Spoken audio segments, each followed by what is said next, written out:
presencia de estas vesículas. Y por este lado tenemos a la cara cis. Ahora, vamos a llevar esta imagen a un esquema para poder ubicarnos mejor. Acá tenemos al núcleo, a la membrana nuclear, al retículo endoplasmático rugoso. Este va a sintetizar proteínas. Estas van a ser transportadas mediante vesículas a lo que es el aparato de Golgi. Todo esto ya lo han tratado anteriormente. Del aparato de Golgi se van a formar vesículas y van a tener principalmente tres destinos. El primero que va a ser hacia la membrana plasmática, y estas vesículas van a tener lo que va a ser el contenido de nuevas proteínas, lípidos, que van a constituir lo que es la nueva membrana. Por otra parte, tenemos a vesículas de secreción y a vesículas con contenido enzimático de tipo hidrolítico, que son los famosos lisosomas. Entonces repasamos nuevamente. El retículo endoplasmático rugoso va a sintetizar proteínas, el liso, los lípidos. Estos van a ser transportados mediante vesículas hacia el aparato de Golgi, donde estos van a sufrir fosforilaciones, glucosilaciones, clasificaciones, y una vez clasificadas van a ser empaquetadas con vesículas que principalmente van a tener tres destinos. La incorporación de nuevos componentes a la membrana celular, vesículas con contenido enzimático, que son los lisosomas, y las vesículas de secreción, que se va a realizar mediante exocitosis. Ahora, ya sabemos todo este transporte, este complejo transporte que hay entre las diferentes organelas, pero ¿cómo es que se forman las vesículas? En esta microfotografía vamos a observar parte del aparato de Golgi. Aquí vamos a ver pequeñas invaginaciones. Esto lo vamos a llevar a un esquema para entenderlo. Cuando se va a formar una vesícula, vamos a tener la actividad y el protagonismo de principalmente tres proteínas.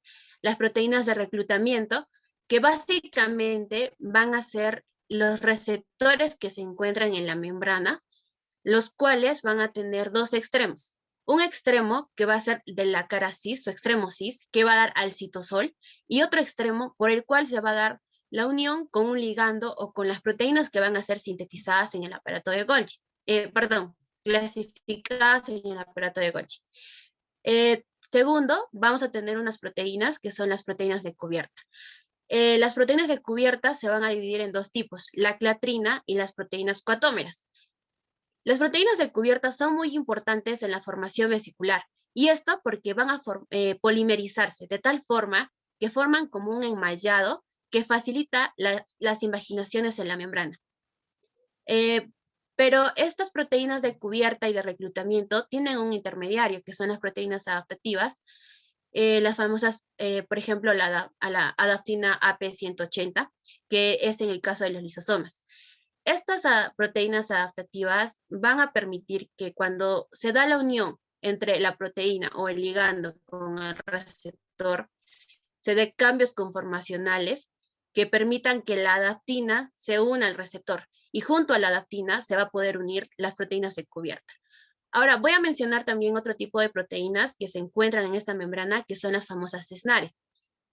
Acá ustedes ven V-SNARE porque en lo que es las vesículas, el tipo de SNARE que se encuentra es del tipo V. Bien. Por último, cuando se va a dar termina la formación vesicular, va a haber acción de una proteína muy importante, que es la dinamina. Esta proteína dinamina, mediante hidrólisis, va a permitir que el GTP pase a GDP. Y su acción es conocida como la acción en pinza. Como ustedes ven en esta microfotografía, vamos a observar la presencia de la dinamina. Cuando la dinamina hidroliza el GTP y se realiza la acción de pinza, esta vesícula va a terminar por escindir de la membrana, de tal forma que podemos obtener una vesícula que inicialmente va a estar cubierta por proteínas como la clatrina o las coatómeras. Va a haber la presencia de las adaptinas y de las proteínas de reclutamiento, que vendrían a ser los receptores en su mayoría. Vamos a terminar recalcando lo que les expliqué. El receptor se va a unir a una proteína o ligando. Se producen cambios conformacionales, lo cual produce que haya un conglomerado de receptores en ciertas partes de la membrana. Este conglomerado va a provocar un hundimiento de la membrana, que favorecido por las proteínas de cubierta, que pueden ser la clatrina o las coatómeras, va a empezarse a formar lo que se conoce como la vesícula, perdón, la fosita recubierta. Tenemos la presencia de la adaptina y las proteínas de cubierta. Posteriormente, la dinamina, mediante su acción en pinza, va a terminar por escindir la vesícula de esta membrana. Bien, ya les hablé de las proteínas de reclutamiento, de la proteína adaptina, y ahora vamos a hablar sobre las proteínas de cubierta. Como les mencioné antes, existen dos tipos, la clatrina y las proteínas coatómeras. En las proteínas coatómeras tenemos a la COP1 y a la COP2. ¿Cómo diferenciamos en qué vesícula se encuentra cada tipo de proteína de cubierta? Ya, como ustedes pueden ver acá, vamos a ubicarnos en el retículo endoplasmático rugoso. Se van a sintetizar las proteínas y estas van a ser transportadas por vesículas hacia el aparato de Golgi. Las vesículas que se formen en el retículo endoplasmático rugoso van a tener como proteína de cubierta a la COP2. Y esta, luego de unos pocos segundos, va a ser despolimerizada, va a regresar al retículo endoplasmático rugoso y la vesícula va a continuar hacia el aparato de Golgi. En la bibliografía del doctor Alarcón, que es el libro base que usa la Cátedra de Biología Celular, explica que entre el retículo endoplasmático rugoso y el aparato de Golgi hay unos túbulos ramificados. Y estos túbulos ramificados se originan como fusión de estas vesículas desnudas que se van a ir transportando. De tal forma que de estos túbulos ramificados también se van a originar unas vesículas, y estas vesículas, explica el libro, que van a tener como proteínas de cubierta a la COP1. Entonces, para no marearnos, hay que tener en consideración que parte del retículo endoplasmático, vesículas con cubierta de tipo COP2. Ahora, cuando hablamos del aparato de Golgi y las diferentes vesículas que van a salir de él, vamos a primero comenzar con la COP1.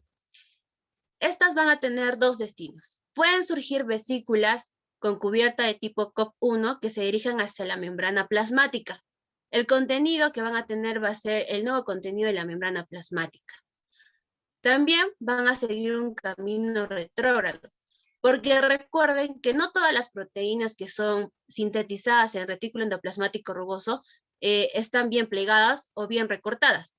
Entonces, las proteínas que no están bien plegadas tienen que regresar al retículo endoplasmático rugoso, y eso lo van a realizar mediante vesículas que sigan un camino retrógrado. Estas vesículas también tienen unas proteínas de cubierta de tipo COP1. Finalmente, la clatrina va a cubrir a las vesículas que se formen con dos destinos. Como les mencioné, principalmente va a tener proteínas de cubierta de lo que es los lisosomas, y también vamos a tener clatrina recubriendo las vesículas secretoras. Bien, ahora, como les estuve mencionando mucho de la clatrina, voy a recalcar un poco más, porque esto es importante al momento de que hablemos de la formación de los lisosomas. La clatrina, en esta imagen de la izquierda, vamos a observar una microfotografía. Esto es visto al microscopio electrónico. Podemos ver cómo hay vesículas, y estas están cubiertas por clatrina, pero el tipo de clatrina que se observa es una polimerizada. Acá vamos a observar a la clatrina, que se va a caracterizar por la presencia de dos cadenas, una cadena larga, una pesada y una ligera. Esto se conoce como trisquelión de clatrina. Cuando vamos a hablar de la polimerización de la clatrina, tenemos que tener en cuenta que este trisquelión en la cadena pesada tiene termina como pueden ver, como en una circunferencia. Esto se debe a que tiene un final amino terminal, se le llama así. Cuando se va a polimerizar, van a formar hexágonos y pentágonos, de tal forma que estos hexágonos y pentágonos van a poder facilitar la formación de este enmallado. Y este enmallado es el que va a permitir que se vaya formando la invaginación en la membrana. Ahora, vamos a hablar de algo importante que debemos de tener en cuenta cuando hablamos del transporte de las vesículas, porque como ustedes saben, las vesículas, cuando ya han sido formadas, la proteína coatómera, en este caso la de tipo COP2, va a tener que despolimerizarse y regresar a su órgano de origen. Las vesículas desnudas van a tener que viajar hacia la cara cis del Golgi, pero a través de proteínas motoras y de microtúbulos. De no haber estos dos componentes, estas vesículas quedarían en el citosol y no llegarían a lo que es el cis del Golgi. Acá también les quiero recalcar lo que les mencioné, que es que las proteínas de cubierta tienen que sí o sí a los pocos segundos despolimerizarse y regresar a la organela, porque una vez que se despolimerizan, va a poderse ver unas proteínas llamadas proteínas marca o RAP, que al estar la vesícula desnuda va a poder reconocer a la organela al que tiene que llegar. Eso les voy a explicar más adelante. Ya. Ahora tenemos que hablar, ya hemos hablado de cómo se forma una vesícula, pero cómo la vesícula sabe que cuando ha llegado una organela, esa organela es al que su destino estaba ya predestinado, o sea, tenía que llegar a esa organela, también llamada compartimiento diana o blanco. La importancia que les mencionaba de la proteína de cubierta que tiene que despolimerizarse, les mencioné que radica en que se tiene que quedar la vesícula desnuda de tal forma que las proteínas marca, en el caso de los lisosomas, las proteínas RAP, van a poder reconocer a un complejo de anclaje que se encuentra en la membrana del compartimiento diana. Cuando se da este acoplamiento y la vesícula reconoce que este es el compartimiento diana al que debía de llegar, van a actuar lo que son las famosas SNARE, que les mencioné anteriormente en otra diapositiva. En la vesícula encontramos a las V-SNARE, y en el compartimiento diana, en la membrana de este compartimiento, encontramos a las T-SNARE. Una vez que estas se han acoplado y se han reconocido, se va a dar una fusión de membranas, porque a pesar de que hay un reconocimiento entre el complejo anclaje y la proteína RAP, tiene que haber una gran fuerza para que las membranas puedan fusionarse, de tal forma que la proteína que ha sido transportada por esta vesícula pueda ser liberada hacia el citosol del compartimiento diana. Una vez que se han fusionado las membranas, las V-SNARE van a tener que regresar mediante vesículas producto de la exocitosis hacia sus organelas de origen, y las T-SNARE se quedan en la membrana de este compartimiento diana. Bien, ahora vamos a hablar y recordar un poco sobre el transporte vesicular. Hay dos grandes que reconocemos en el transporte vesicular, que son la endocitosis y la exocitosis. La endocitosis se divide a su vez en fagocitosis, pinocitosis y endocitosis mediada por receptores. En el libro del doctor Alarcón hablan además de otros dos términos, como la transitosis y la apoptocitosis. Este cuadro está en el libro del doctor Alarcón, también lo pueden encontrar en su resumen. Y vamos a empezar. Para hablar de transitosis y apoptocitosis, vamos a tener que conocer un nuevo término, que es la caveolina. Hasta ahora solo les he hablado de clatrina y cuatómeras, que son proteínas de cubierta. Pero sucede que también hay vesículas que son formadas y que tienen como cubierta a la caveolina. Ya. Lo que sucede es que en la membrana de las células se llegan a formar agrupaciones de lípidos y de proteínas que van a producir un engrosamiento en lo que son estas membranas.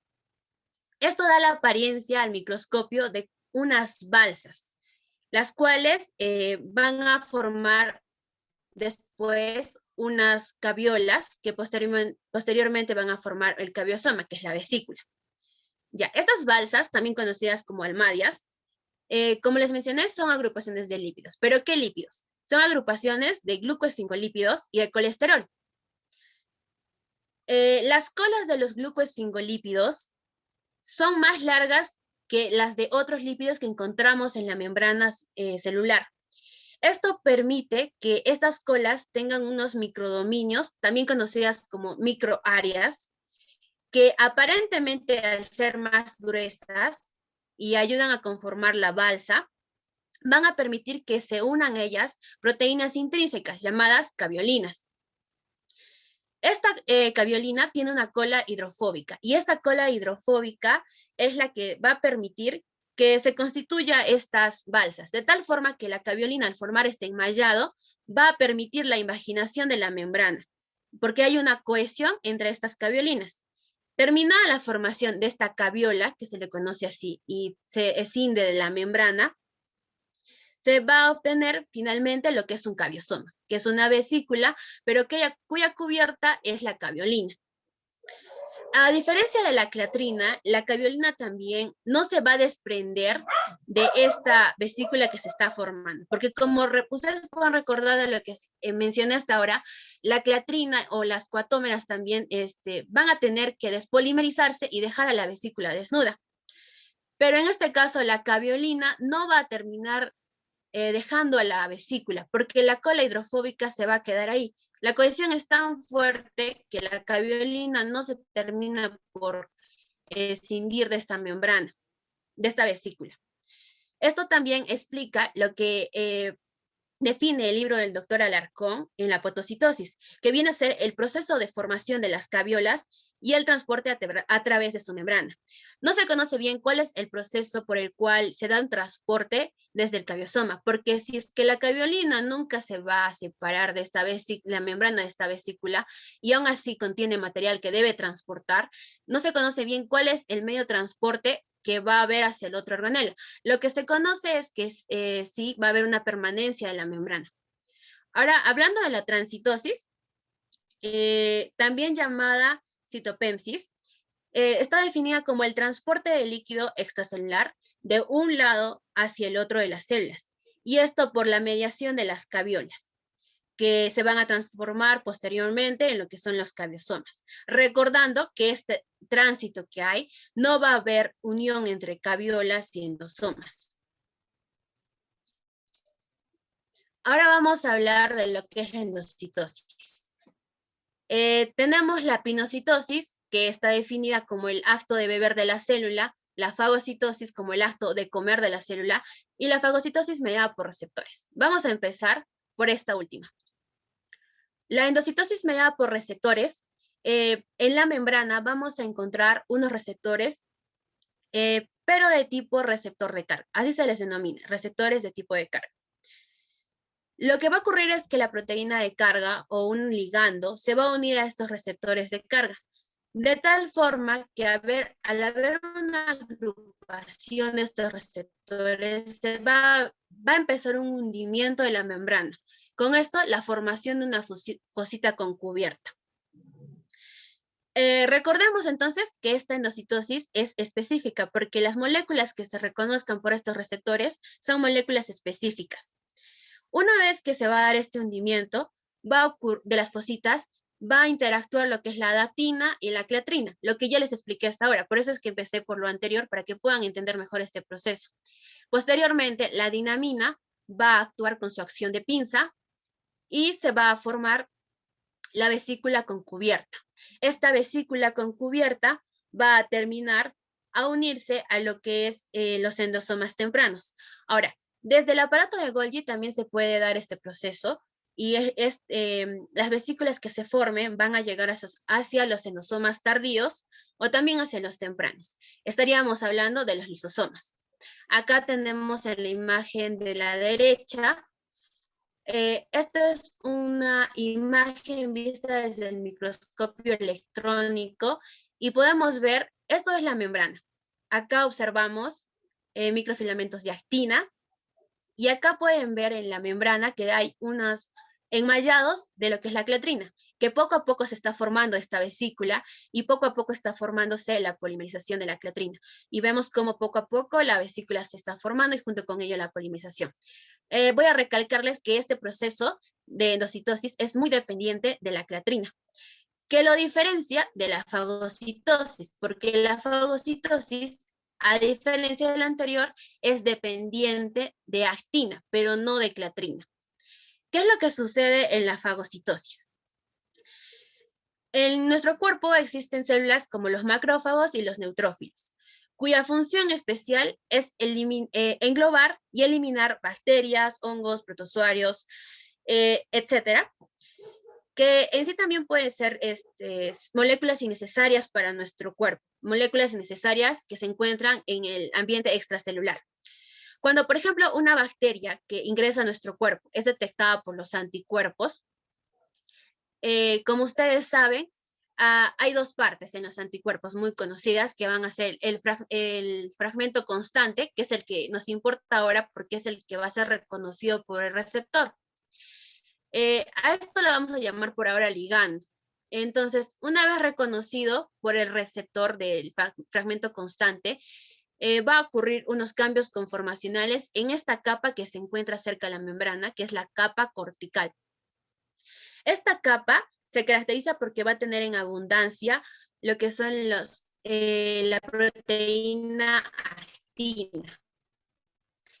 Cuando se da la unión entre el ligando y el receptor, el cambio conformacional va a ser que del estado gel que se encuentra esta capa, permite que por medio de la polimerización de la actina se formen unos pseudópodos que engloben a esta bacteria, de tal forma que van a formar el conocido fagosoma, que posteriormente llegará a un lisosoma.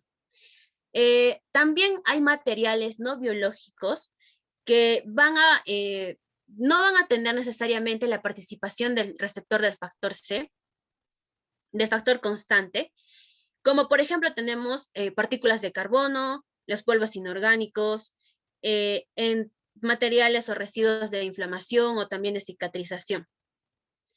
Entonces recordemos que este proceso es dependiente de actina y no de clatrina. Ahora vamos a hablar de la pinocitosis. Otras bibliografías, como por ejemplo el libro de Ross, dividen a la pinocitosis como micropinocitosis y macropinocitosis. Pero como estamos utilizando el libro del doctor Alarcón como base, vamos a tomar lo que se dice, que hay una pinocitosis no selectiva y otra mediada por receptores, también llamada selectiva.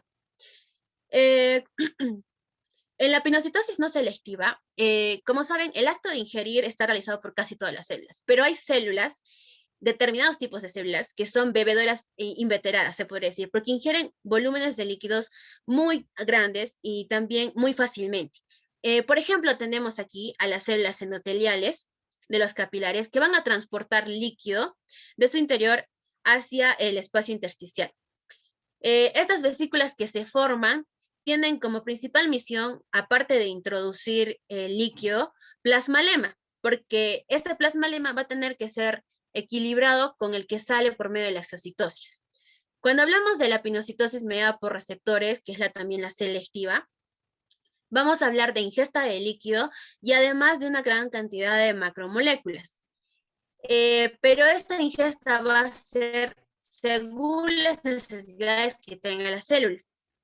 Eso se realiza gracias a la existencia de receptores que se encuentran en la membrana que van a capturar a las macromoléculas y formando con ellas una fosita recubierta y con proteína de cubierta va a ser la clatrina, formándose así lo que se conoce como los pinosomas.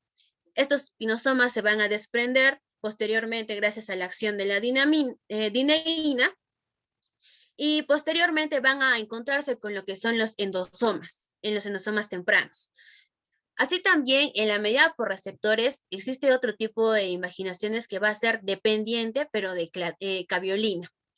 El proceso por el cual llega y transporta, y cómo transporta el endosoma temprano sus macromoléculas, no es bien conocido, como les mencioné, pero también hay que tener en consideración que hay una pinocitosis mediada por receptores, pero de caveolina. Entonces, todo esto ya lo entienden mejor con lo que hasta ahora les he ido explicando. Esta imagen la voy a usar principalmente para que ustedes se den cuenta cómo es que se ve la diferencia en el microscopio electrónico entre las vesículas formadas por clatrina, que pueden observar aquí este enmayado, y acá tenemos el enmayado, pero por la caveolina. Bien, ahora vamos a hablar del transporte del Golgi hacia la membrana plasmática. En este tipo, técnicamente estaríamos hablando de la secreción, y aquí ya estaríamos empezando a hablar de lo que es la exocitosis. Existen dos tipos de secreción. La regulada, que es también conocida como discontinua o intermitente, y la constitutiva, que es también conocida como continua.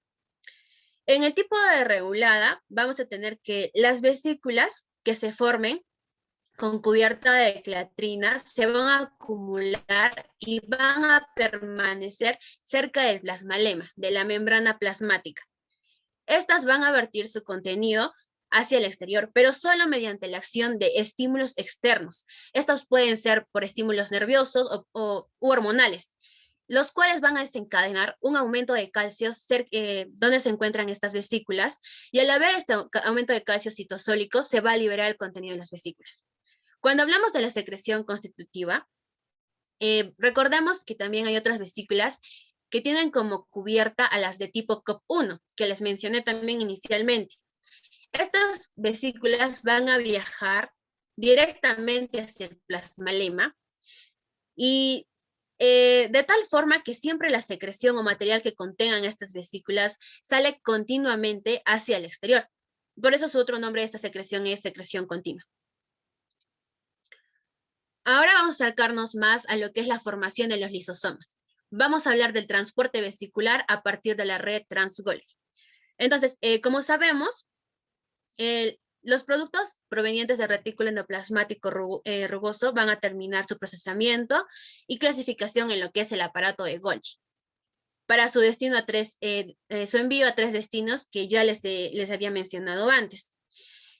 En la membrana plasmática del Golgi van a ser clasificadas las enzimas lisosómicas, pero estas enzimas lisosómicas están en estado inactivo. En el aparato de Golgi es donde recién van a unirse a una molécula de manosa 6-fosfato. Una vez que es importante unirse a esta manosa 6-fosfato porque la cara trans del Golgi tiene receptores de manosa 6-fosfato. Entonces, cuando se une la proteína lisosómica al receptor mediante la manosa 6-fosfato, se van a dar cambios conformacionales en el otro extremo del receptor, que es el extremo cis, el que da el citosol. De esta forma, estos cambios van a permitir que se dé la unión con la adaptina al receptor, y gracias a la unión por medio de la adaptina se va a dar la unión a la cletrina. Todo esto también ya les expliqué y es por eso que ahora pueden entenderlo un poco mejor. Una vez formada esta fosita, por el hundimiento de esta membrana, se va a dar una vesícula revestida por cletrina.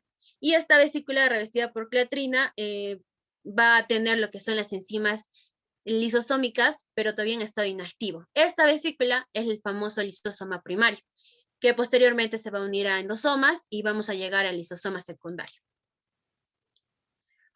También algo importante que les quiero volver a recalcar es las proteínas cesnarias, la presencia de estas proteínas cesnarias, porque ¿cómo sabe el lisosoma que debe unirse a un endosoma temprano y a un endosoma tardío? ¿Cómo reconoce el otro organelo? Lo va a hacer mediante las V-SNARE y las T-SNARE, que también ya les expliqué anteriormente. Ahora vamos a hablar de los endosomas o receptosomas. Para algunos autores, los endosomas son unos organoides membranosos. Para otros, son sistema de vesículas irregulares y de túbulos que conforman un compartimiento interno entre las vesículas. Los endosomas tienen unas características, y es que, por ejemplo, en sus membranas van a contener mayor número de bombas. Estas bombas van a facilitar la entrada de iones de hidrógeno, lo que son los protones. Estos protones son la causa de por qué el citosol que se encuentra en los endosomas es ácido. Posteriormente también vamos a entender que esta acidez que se produce es la causa del desprendimiento de los ligandos, bueno, las proteínas en este caso, y esto porque, como les dije, el receptor se une a su proteína, al ligando. ¿Y qué es un ligando? Un ligando es una molécula que tiene una gran afinidad por un tipo de receptor. Esta afinidad disminuye con la acción de esta acidez que se encuentra dentro de los endosomas. Ahora, existen dos tipos de endosomas, los endosomas tempranos y los endosomas tardíos.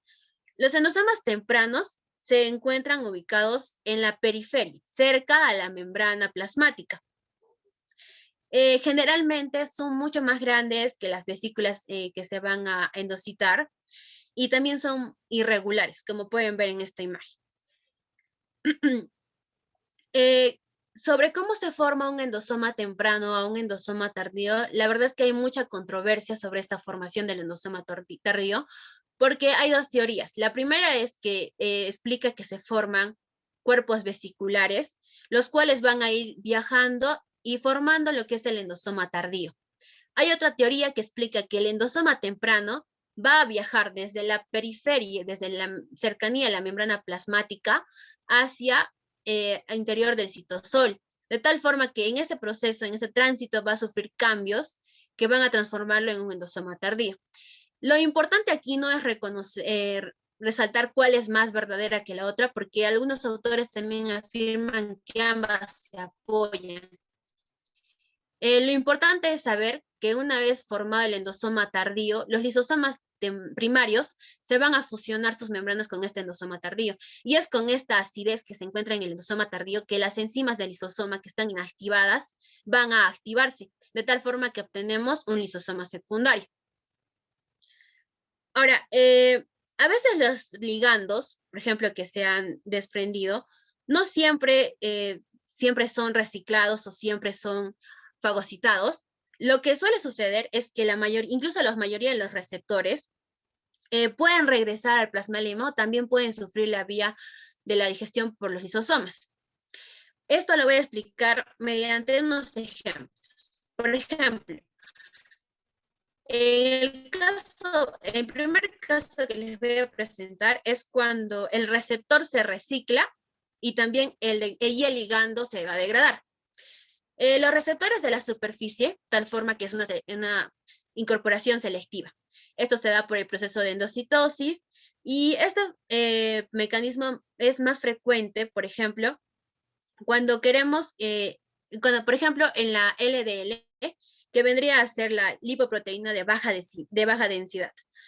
Lo que sucede es que la vesícula va a entrar, se va a formar el endosoma, se va a unir con el lisosoma primario. La acidez de este endosoma va a permitir que el receptor pierda su afinidad con el ligando y el ligando va a ser llevado hacia el lisosoma, pero el receptor va a ser llevado por otra vesícula hacia la membrana. Entonces podemos ver que el receptor se recicla, pero el ligando se degrada. Ahora, en segundo caso tenemos que tanto el receptor como el ligando se reciclan. Esto ocurre, por ejemplo, cuando el pH bajo del endosoma, en el caso del hierro y en el caso de la proteína transportadora del hierro, que es la transferrina, regresa a la superficie celular. ¿Qué es lo que sucede? El ligando va a venir a ser la transferrina. La transferrina se une al hierro y este se va a unir a lo que es el receptor.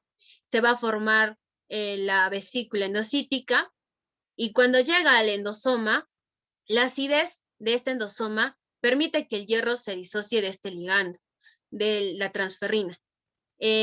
Pero, como ustedes pueden ver, el ligando, que es la transferrina, y el receptor, por otra vesícula, va a regresar a la membrana celular. Es decir, que tanto el receptor como el ligando se reciclan, porque este solo ha sido un medio de transporte para que el hierro llegue al citosol. Ahora tenemos otro caso que va a ser que tanto el receptor como el ligando se transportan a través de la célula. Este caso tenemos, por ejemplo, a la secreción de las inmunoglobulinas. Sobre todo podemos decir que se da en las secretadas en la saliva y en la leche materna. Este proceso lo pueden conocer con lo que ya les mencioné antes, que es la transitosis. Lo que va a ocurrir es que se forma la vesícula, pero esta va a transitar de un lado al otro de la célula y con ella se va a llevar al receptor y al ligando. Ambos se van a transportar. Ahora tenemos otro cuarto ejemplo, que es que tanto el receptor como el ligando se degradan. Y en este caso vamos a hablar de la proteína EGF, la cual una vez unida a su receptor y formada la vesícula, en el endosoma es donde se van a separar por la acidez, la afinidad se pierde y ambas van a ser llevadas hacia los lisosomas, donde van a ser degradadas. Bien, lo anterior nos va a ayudar a entender entonces cómo se da la formación de los lisosomas. En esta vista al microscopio electrónico van a poder visualizar lo que es los lisosomas.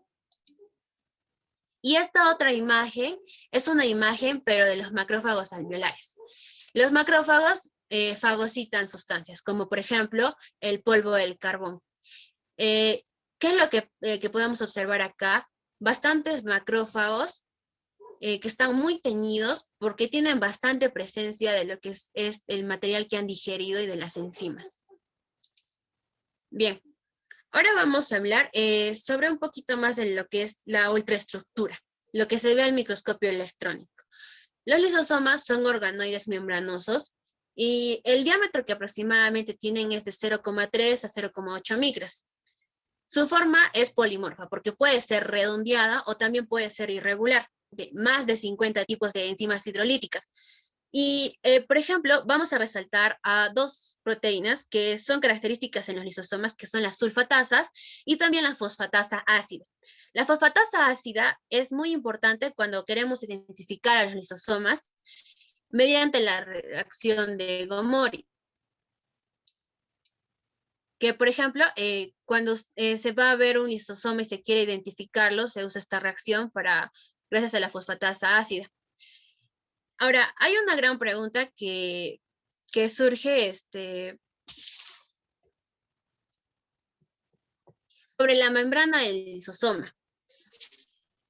Las enzimas hidrolíticas es muy peligroso que se liberen el citosol, es lo que sabemos. Pero ¿cómo es que estas enzimas no digieren la membrana lisosomal? Hasta la fecha no hay una respuesta muy clara, lo explican diferentes bibliografías, pero por ejemplo, el libro del doctor Alarcón explica brevemente que lo más acertado es que hay oligosacáridos en la cara trans de la membrana lisosómica, es decir, en la membrana que no da al citosol. Estos oligosacáridos se encuentran enrollados o ensortijados de tal forma que no exponen sus uniones al líquido lisosómico que se encuentra en el interior. De esta forma, van a proteger a todas las moléculas que se encuentran en la monocapa trans. En el libro Ross, habla sobre la presencia de un lípido, que todo vendría a estar relacionado con lo que se explica en el libro del doctor Alarcón, porque lo que explica es que esta capa vendría a ser la habitual de una membrana. Lo inusual es que esta capa va a presentar colesterol y este lípido que es exclusivo de los lisosomas. Este vendría a ser el que tenga sus uniones largas, de tal forma que son ensortijadas y enrolladas y no permiten que las enzimas destruyan o ataquen a esta monocopa trans. También, como ustedes saben, hay proteínas en la membrana. ¿Y qué es lo que protege a las proteínas? El libro Ross explica que hay sacáridos en la monocapa trans. Estos van a unirse de tal forma que protegen a estas proteínas. Y la forma en la que van a salir las enzimas lisosómicas va a ser mediante otro herido hacia el citosol para ser utilizados. Ahora, existen ciertos fármacos que pueden afectar la función que les acabo de explicar, la función lisosomal. Por ejemplo, vamos a hablar de la cloroquina. La cloroquina es un medicamento que se utiliza en el tratamiento y la prevención del paludismo y se le conoce como un lisosomotrópico. Esto porque va a actuar a nivel de los lisosomas elevando el pH. El pH de los lisosomas es ácido. Al elevarlo se va a volver más básico, de tal forma que se van a inactivar las enzimas que se encuentran dentro del lisosoma. La acción de la cloroquina en los lisosomas es la causa de su actividad antipalúdica que el fármaco va a provocar. Es por eso que este fármaco, la cloroquina, se va a concentrar en las vacuolas digestivas del Plasmodium falciparum, que van a ser el parásito palúdico. Al interferir con el proceso digestivo, el proceso lisosomal que ocurre en este parásito, va a interrumpir y finalmente va a llegar a un punto en el que va a matarlo. Es de esa forma en que actúa con la prevención y tratamiento del paludismo. Bien, cuando hablamos de los polimorfismos de los lisosomas, les mencioné antes que los lisosomas tienen diversidad de formas y tamaños. Es por eso que se le conoce a eso como polimorfismos de los lisosomas, que básicamente va a ser debido a las diversas formas que hay. Los lisosomas en general, forma general, se clasifican en tres tipos: los lisosomas primarios, los secundarios y también los cuerpos residuales. Los lisosomas primarios, como ya sabemos, son vesículas con enzimas hidrolíticas, pero inactivas. Y por otra parte, los lisosomas secundarios son de mucho mayor tamaño que los lisosomas primarios y se va a hacer la unión de estos con los endosomas tardíos. O incluso también puede ser con los endosomas con la unión con otros lisosomas que ya están en plena actividad digestiva. Según el material de procedencia, se va a clasificar a estos lisosomas secundarios en dos tipos: los heterolisosomas y los autolisosomas. En esta imagen pueden ver un poco más de cómo se ve al microscopio electrónico los lisosomas y los autofagosomas. Bien, entonces continuamos con la clasificación. Los heterolisosomas se dice aquellos que tienen material fagocitado, pero material proveniente del exterior de la célula.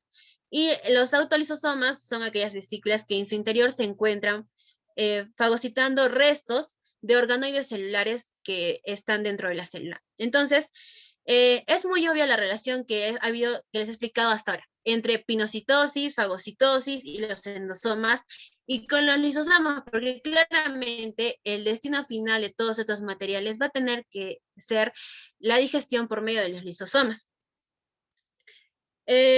Cuando hablamos de los cuerpos residuales, nos referimos a los lisosomas antiguos, es decir, aquellos lisosomas que con los años han ido acumulando partículas indigeribles.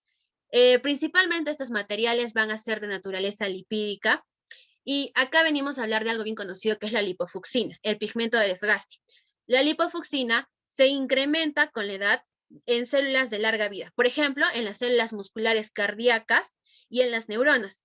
Cuantos más años vive una persona, más lipofucsina acumulará, de tal forma que se va a observar en el microscopio entre las células musculares cardíacas o en las neuronas, un material de color amarillo parduzco, que es el pigmento de desgaste. Acá pueden observarlo en las células musculares cardíacas y en los famosos cuerpos de Nys en las neuronas. ¿Cuáles son las funciones de los lisosomas? Principalmente de todo lo que hemos venido hablando hasta ahora es la destrucción mediante las enzimas hidrolíticas del material extracelular o de materiales provenientes de las células alteradas o que han sido captadas por la autofagia. En otras funciones tenemos también la desintegración hidrolítica, pero de secreciones acumuladas y no utilizadas por la célula, lo que se conoce como crinofagia. Y posteriormente también conocemos la destrucción extracelular del hueso mediante lo que se conoce como la osteoclasia. Entre otras funciones de los lisosomas, por ejemplo, los espermatozoides tienen un acrosoma. Este acrosoma es muy importante al momento de la fecundación porque el ovocito tiene una membrana que no es fácil de atravesar. Y esta membrana va a ser desintegrada gracias a las enzimas que se encuentran en el acrosoma. También podemos ver la función de secreción de hormonas. ¿Esto por qué? Porque, por ejemplo, cuando hablamos de la excreción de las hormonas tiroideas, la T3 y la T4, ¿cómo es que se forman estas hormonas? Van a ingresar aminoácidos gracias al transporte vía sangre, van a ingresar aminoácidos por el polo basal de estas células, de tal forma que van a ser sintetizados, van a ser utilizados para la síntesis de la tiroglobulina.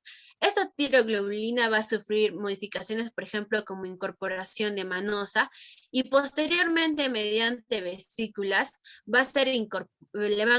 va a incorporar galactosa en el aparato de Golgi. Mediante la exocitosis va a llegar al coloide que se encuentra en la capa apical de esta célula. Pero también hay otro material que se necesita, que es el yoduro. El yoduro, por medio de difusión, va a llegar al coloide, y es en el coloide donde va a ocurrir la yoduración de lo que es la tiroglobulina. Cuando se necesita hormonas tiroideas como la T3 y la T4, por medio de la endocitosis, se va a formar vesículas que contengan la tiroglobulina yodada. Lo que va a suceder es que va a haber una digestión de esta tiroglobulina por enzimas lisosómicas. Y finalmente los productos van a ser la T3 y la T4. Entonces acá vemos otra función importante que cumplen los lisosomas. Esto nuevamente, que es lo que les expliqué anteriormente, ¿ya? Y también hay otra función importante que cumplen las enzimas cuando hablamos de la autólisis. Cuando se da el desarrollo embriológico, inicialmente los fetos van a tener unas membranas que conectan los dedos tanto de las manos como de los pies, que poco a poco van a tener que sí o sí sufrir autólisis para que los dedos sean independientes. Cuando hay defectos, por ejemplo, en esta autólisis de las membranas que se encuentran, va a haber lo que se conoce como sindactilia. Y otro caso también es la pseudosindactilia, donde, por ejemplo, pueden ver estas membranas que se encuentran entre los dedos. Normalmente, los lisosomas no dejan escapar las enzimas que contienen las que contienen el interior. Pero ocurre que bajo ciertas condiciones extremas, como por ejemplo anoxia o niveles muy bajos de temperatura, trastornos osmóticos, las membranas de los lisosomas se van a debilitar. Y esto, como consecuencia de esto, vamos a tener la digestión o autólisis celular. En enfermedades causadas por alteraciones lisosómicas tenemos, por ejemplo, a la artritis reumatoidea. En las enfermedades autoinmunes del tipo, por ejemplo, la artritis o reumatoidea, las enzimas lisosómicas son eliminadas hacia el espacio intercelular y son causa de destrucción y dolor de esta zona que se va a encontrar, esta zona ósea, que va a venir a ser una zona muy afectada. Esta se debe a un conglomerado que va a haber entre antígenos y anticuerpos, de tal forma que los macrófagos van a querer engullir todo este material. Pero esto es insulso porque al haber tanta actividad de los macrófagos, va a haber una destrucción de la membrana lisosomal y esto va a permitir que se libere el material que contienen ellos, causando así lo que es la artritis reumatoidea. Otro ejemplo que tenemos de esto es la gota. Este es un problema sobre todo cuando hay excesivo aumento de lo que es el ácido úrico. Este ácido úrico va a formar unos cristales a manera de agujas que van a provocar una gran inflamación y dolor en lo que son las articulaciones, sobre todo en lo que es el dedo gordo del pie, donde al haber estos cristales de ácido úrico, los fagocitos van a querer eliminar este material, porque recuerden que también hay una actividad inflamatoria. Es la consecuencia de todo esto, de esta gran enfermedad, va a ser que los lisosomas van a tener una ruptura. De tal forma que, igual que en la artritis reumatoidea, las enzimas hidrolíticas van a ser liberadas. Y eso es que sienten los pacientes que sufren de gota. También existen lo que son las enfermedades de almacenamiento, conocidas como teurasismosis, que aproximadamente se dice que son alrededor de 20 enfermedades de tipo hereditarias. El problema es que las enzimas están defectuosas. Al estar una enzima defectuosa, no van a poder actuar sobre su respectivo substrato, de tal forma que este se va a acumular en grandes cantidades y por largos tiempos, provocando que los lisosomas se conviertan en depósitos de estos materiales. Y esto, bueno, por lo general los pacientes en su mayoría de estos tipos de enfermedades sufren retardo mental y no todos llegan a tener una vida larga. Entre las más principales y las que nos explicaron en la cátedra a nosotros, a mi promoción, son las que les presento en este cuadro y que también lo tienen en su resumen. Tenemos, por ejemplo, la enfermedad de Pompe, donde el producto que va a estar acumulado es el glucógeno. Y esto debido a que hay un defecto en la enzima glucosidasa. Tenemos otras enfermedades como la de Fabry. Y también recalcarles acá algo que van a hacer posteriormente, por qué se trata de una enfermedad hereditaria. Por lo general, este tipo de enfermedades van a tener a padres portadores, pero que no están afectados por la enfermedad. En el genotipo se va a observar el gen afectado y el gen normal. El 25% de sus hijos van a ser normales, el 50% van a ser igual portadores no afectados, y hay un 25% de los hijos que van a estar afectados por esta enfermedad. Pero es que también estas enfermedades no son muy usuales. Ya, acá tenemos, por ejemplo, a la enfermedad de Fabry, donde va a haber una defecto enzimático en lo que es la galactosidasa. También tenemos a las manifestaciones clínicas en Tay-Sachs. En Tay-Sachs es una enfermedad muy mortal realmente. Los pacientes que sufren de esta enfermedad tienen hipotonía, macrocefalia, retraso mental, entre otras afecciones. También tenemos a la enfermedad de Gaucher, donde va a haber finalmente la acumulación del cerebrócido.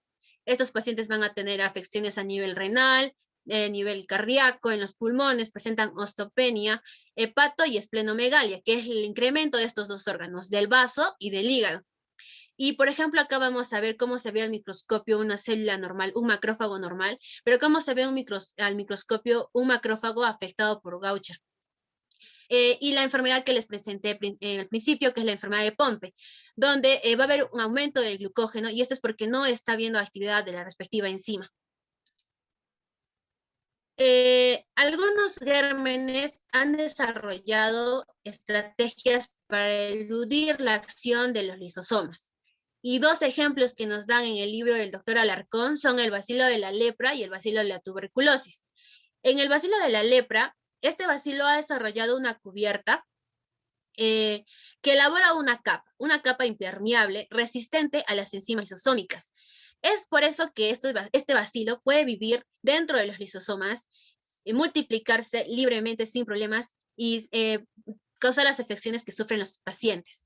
También tenemos al bacilo de la tuberculosis. A diferencia del bacilo de la lepra, el bacilo de la tuberculosis ha desarrollado una cubierta, pero esta cubierta no va a impedir que el endosoma se una al lisosoma. Y por lo tanto, estos bacilos pueden vivir y también reproducirse cómodamente, pero dentro de los endosomas. Esta imagen es más para darles a conocer que, como ustedes saben, entonces, si la enzima está afectada y defectuosa, ¿cuál es el tratamiento que se le da a los pacientes que sufren enfermedades de almacenamiento? Mediante la terapia genética se insertan enzimas sustitutivas, las cuales, una vez que están insertadas, van a poder reemplazar a la anterior enzima y cumplir la función que se debería de realizar, de tal forma que no hay almacenamiento de ningún tipo de sustrato. Bien, ahora vamos a hablar sobre los peroxisomas. Los peroxisomas también son organelos membranosos y tienen cierto tipo de variedades. Por ejemplo, en las células vegetales se va a conocer como glioxisomas y en las trypanosomas se va a conocer como glucosomas. El peroxisoma es un organoide que, a diferencia del lisosoma, tiene una membrana simple y por lo general su forma es ovalada o redondeada. El diámetro que se conoce es aproximadamente entre 0,5, 0,6 a 1 micra y se encuentra en casi todas las células eucariontes. El origen de este peroxisoma va a ser mediante la fisión binaria. Realmente también hay una controversia en cuanto a cuál es el origen del peroxisoma, pero lo que más se acepta es la fisión binaria. Pero, sin embargo, los peroxisomas no contienen ADN. Por lo tanto, mediante fisión binaria no va a haber, las peroxisomas hijos no van a tener ADN ni ribosomas. El contenido que debe de haber en los peroxisomas va a ser transportado desde el citosol. El periodo de vida que tienen los peroxisomas es aproximadamente entre 6 a 7 días y la vía de destrucción que ellos siguen es la autofagia. El contenido enzimático que hay dentro de los peroxisomas se dice, bueno, en el libro del doctor Alarcón nombra que hay aproximadamente 40 clases de enzimas, pero ya en la actualidad se sabe que hay más de 50 enzimas que están en el interior de este organoide. La característica general de sus enzimas es la participación en lo que es las reacciones de oxidación y peroxidación. El oxígeno se va a utilizar para remover el hidrógeno, urina, su ácido láctico. Este oxígeno La consecuencia de todo esto es que se va a producir el peróxido de hidrógeno. Esta reacción de acá se conoce como la reacción de oxidación. A diferencia de las mitocondrias, estas reacciones producen calor, no energía. Es por eso que no se, es la diferencia de los mitocondrias, porque no son organoides energéticos. El peróxido de hidrógeno tiene que ser controlado y esto va a ser gracias a una enzima que se llama catalasa. Eh, el peróxido de hidrógeno en sí es aprovechado por este mismo organoide porque va a oxidar a otros sustratos tóxicos, como por ejemplo son el metanol, el formaldehído, el etanol, el ácido fórmico y los fenoles. Mediante la reacción que se conoce como peroxidación, en la que ya les dije que participa la catalasa. Esta reacción también sirve se utiliza en la reacción de gérmenes y en la beta-oxidación. Algo importante es que si bien los peroxisomas van a degradar lo que es el etanol, ustedes recuerdan que el organoide principal de la destoxificación va a ser el retículo endoplasmático liso. Entonces, en los peroxisomas se llega a realizar solo hasta el 2% de lo que es la peroxidación del etanol. Es por eso también que acá se puede deducir que el peroxisoma se realiza esta función de detoxificación, se tiene que encontrar en qué células, en las células del hígado y en las células del riñón. Existen otro tipo de enzimas como son, por ejemplo, la uratoxidasa, que también mediante el uso del peróxido de hidrógeno van a cumplir diferentes funciones. Ahora vamos a hablar sobre las funciones de los peroxisomas. Una de las funciones principales es la producción de acetilcoenzima A, esto mediante la beta-oxidación de las grasas, que se lo van a tocar más adelante en otras ponencias. También participa en lo que es la formación de los plasmalógenos. Y cuando hablamos, por ejemplo, lo que les mencioné antes de la uratoxidasa, también tiene una función importante en lo que es interviene el metabolismo del ácido úrico mediante esta enzima, a lo que se conoce como la alantoína para su posterior excreción. También hay otra proteína importante que ya les había mencionado antes, que era la D-aminoxidasa, porque esta va a cumplir un papel importante en lo que es la degradación y el metabolismo de las purinas. Algo importante que hay que recalcar del acetilcoenzima A, creo que es que esta va a contribuir a su producción de ATP en las mitocondrias. Vamos a pasar aquí. También, como ya les hablé, por medio de la catalasa va a participar en la detoxificación del metanol. En las levaduras también cumple un papel importante porque hace posible su crecimiento, y esto gracias a que si es que hay una detoxificación por metanol, las levaduras suelen encontrarse en ambientes ricos en este metanol. En las plantas, como una de las variedades que les mencioné, en los glioxisomas, por medio del ciclo de glioxilato, van a convertir las grasas en carbohidratos, lo que es muy beneficioso para las plantas. Bien, hay un síndrome que es muy conocido cuando se habla de los peroxisomas, que es el síndrome de Zellweger. El síndrome de Zellweger es una enfermedad hereditaria, es una enfermedad congénita, donde los pacientes que la sufren van a tener afecciones, por ejemplo, a nivel de lo que es la hipotonía. También vamos a encontrar que van a presentar hepatomegalia, como en esta imagen de acá que se observa, que les recuerdo que la hepatomegalia es el incremento del hígado. Se podría decir que hay un crecimiento anormal del hígado. ¿Cuál es la afección que ocurre? En el síndrome de Zellweger hay una incapacidad para importar las enzimas peroxisómicas desde el citosol, porque les mencioné que si bien se originan de la fisión binaria, su material que debería de tener en el interior tiene que ser transportado desde el citosol. Y acá en el síndrome de Zellweger hay una incapacidad de importación de estas enzimas que van a digerir, van a producir la degradación del metanol. ¿Cuáles son las características clínicas que presentan los pacientes con esta afección? Principalmente la hepatomegalia. Estos pacientes presentan concentraciones altas de hierro. y cobre en la sangre, también presentan defectos en la visión. Los niños presentan lo que es la hipotonía muscular, una incapacidad de movimiento y también imposibilidad de lo que es la deglución posteriormente a su nacimiento. Hay una prueba que es una prueba diagnóstica para reconocer y determinar el síndrome de Zellweger, que se basa sobre todo en la determinación de las concentraciones plasmáticas de los ácidos grasos de cadena muy larga. Estas se realizan porque los ácidos grasos de cadena muy larga contribuyen sobre todo como indicador de metabolismo de los ácidos grasos. Entonces, al haber un metabolismo de los ácidos grasos, nos da la intuición de que hay un problema a nivel de los peroxisomas. Ya, finalmente, como en las anteriores ponencias, hablando un poco más sobre las investigaciones que se realizan, existen realmente muchas investigaciones en los últimos años sobre los lisosomas. Y, por ejemplo, esta que les presento es una que se da a nivel de los ameloblastos. Esta investigación se basa sobre todo en identificar cuál es la proteína de la membrana que está asociada a los lisosomas, de tal forma que se pueda dar la diferenciación de los ameloblastos en las diferentes etapas que sufren en este caso, los ratones.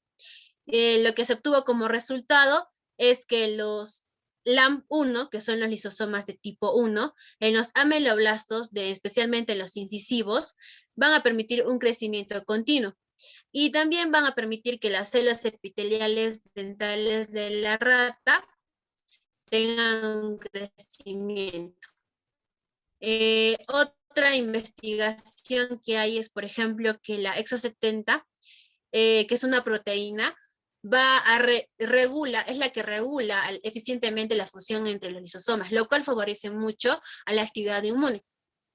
La investigación realmente con más de cómo son los procesos, por ejemplo, en este que se descubrió que es la Exo70 la que regula eficientemente la función.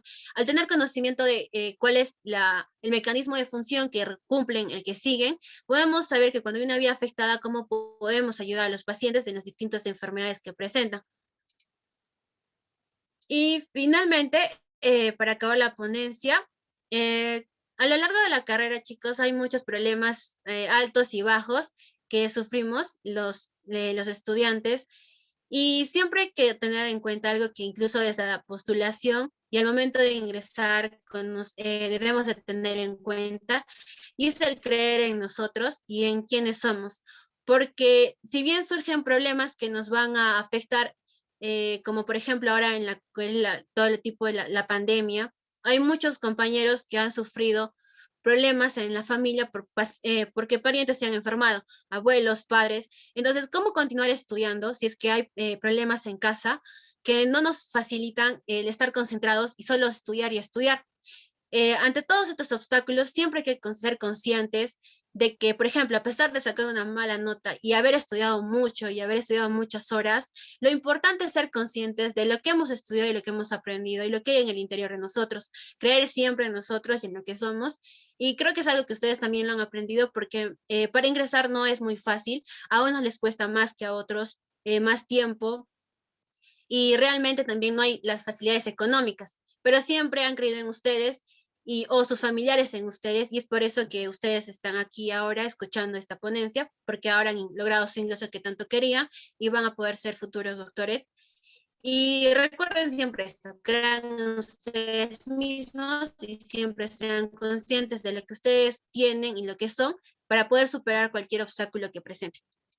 Esta es la bibliografía que yo utilicé para esta ponencia, que también se encuentra en su resumen, el libro de Ross, y acá les dejo también las páginas que yo utilicé y el libro del doctor Alarcón.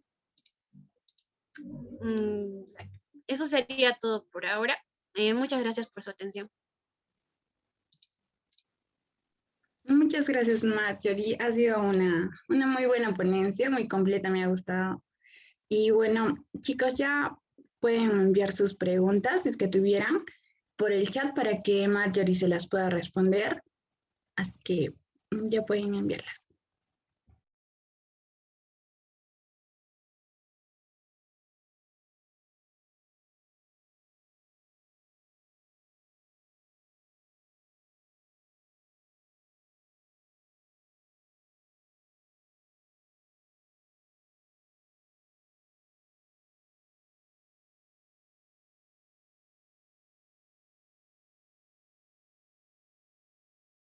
Ya.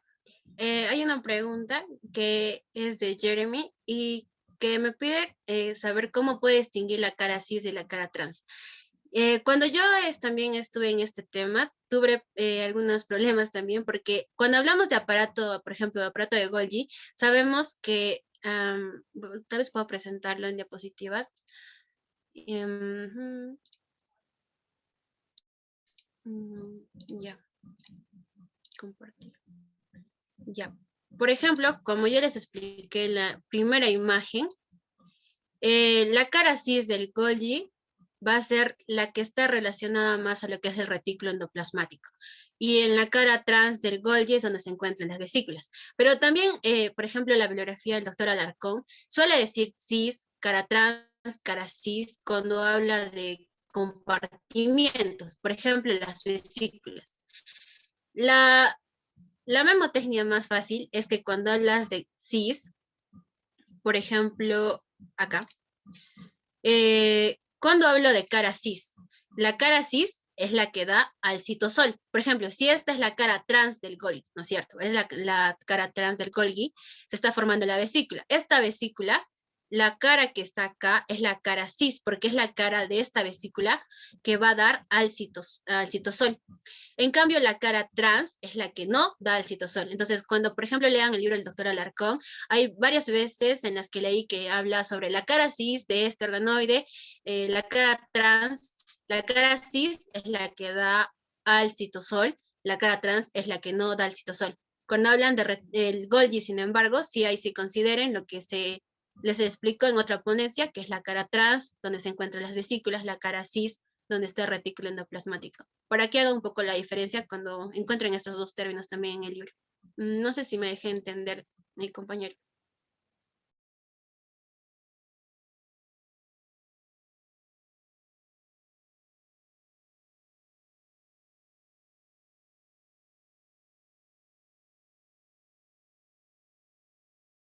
Ya. La otra pregunta también de Adriana, en sí, ¿qué es el síndrome de Zellweger? El síndrome de Zellweger vendría a ser una enfermedad genética que se va a traducir en alteraciones en lo que es en alteraciones al momento de pasar por medio de sus membranas las respectivas proteínas. Entonces, el síndrome de Zellweger, como les expliqué, es una enfermedad genética y el problema está generado porque no están llegando las respectivas enzimas que deberían de llegar. Entonces, al estar un peroxisoma vacío, que es lo que caracteriza el síndrome de Zellweger, no se está realizando la actividad que debe realizar el peroxisoma y eso va a generar todas las afecciones que ya les expliqué, como por ejemplo en el cerebro, en el hígado, que es la hepatomegalia, y también a nivel de los riñones. No sé si también te logré responder, Adrián.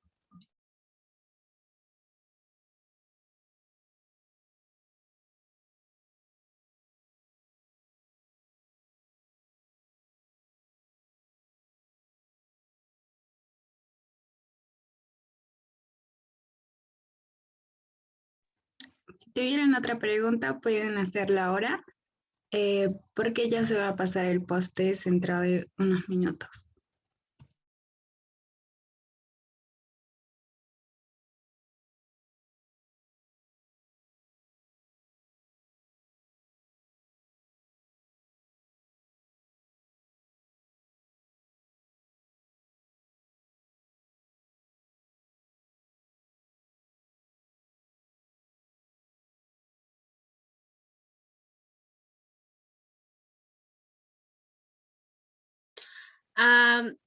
Básicamente les recomiendo el libro del actor. Bueno, ¿por qué usé yo mucho el libro del doctor Alarcón? Respondiendo a la pregunta de Jeremy. Lo mencioné mucho porque la mayoría de los doctores de la cátedra de biología celular, que es el curso que van a llevar el primer semestre, la mayoría se basan en ese libro. Las clases que ellos explican las van a encontrar la mayoría de la información en el libro del doctor Alarcón. Otro libro que yo les recomiendo mucho, no solamente para biología celular, sino también para lo que es histoembriología, sobre todo para histología, es el libro Ross, que es realmente muy completo. Yo siento que datos específicos que yo les he dado he sacado de ese libro, lo que es el reciclaje de los receptores, también lo saqué de ese libro. Hay información muy interesante que podrían ustedes usarla como apoyo. También otros libros que podrían usar es el libro de Junqueira para histología y para biología celular. Para biología celular, propiamente dicho el curso, hay bibliografía que en el sílabo los doctores les van a dar. Por ejemplo, el libro de Carp, que el libro es muy bueno también, el libro de Robertis, o el libro de Paniagua. Pero sí deberían de tener muy en cuenta, chicos, que si bien es bibliografía recomendada por los doctores en sus sílabos, siempre tratan de basarse en las clases que los doctores hagan cuando empiecen sus clases en el curso.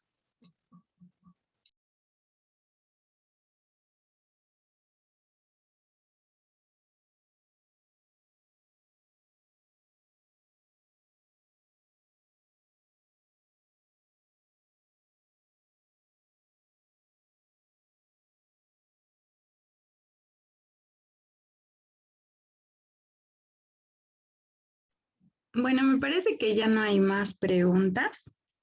Entonces, creo que ya se va a enviar el post-test. Alejandra, ¿lo envías? Ya, chicos, pueden ingresar al post-test y responderlo. Ya saben que si es que aprueban, se les va a estar enviando el certificado con que valen 5 puntos para el intercambio. Bueno, agradecerles por haber estado en la ponencia y nada más. Gracias, chicos.